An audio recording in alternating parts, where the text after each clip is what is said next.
त्रिदलं त्रिगुणाकारं त्रिनेत्रं च त्रियायुधं त्रिजन्म पापसंहारं एकबिल्वं शिवार्पणम् त्रिशाखैः बिल्वपत्रैश्च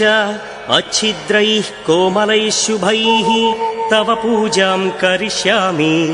एकबिल्वं शिवार्पणम् कोटिकन्या महादानं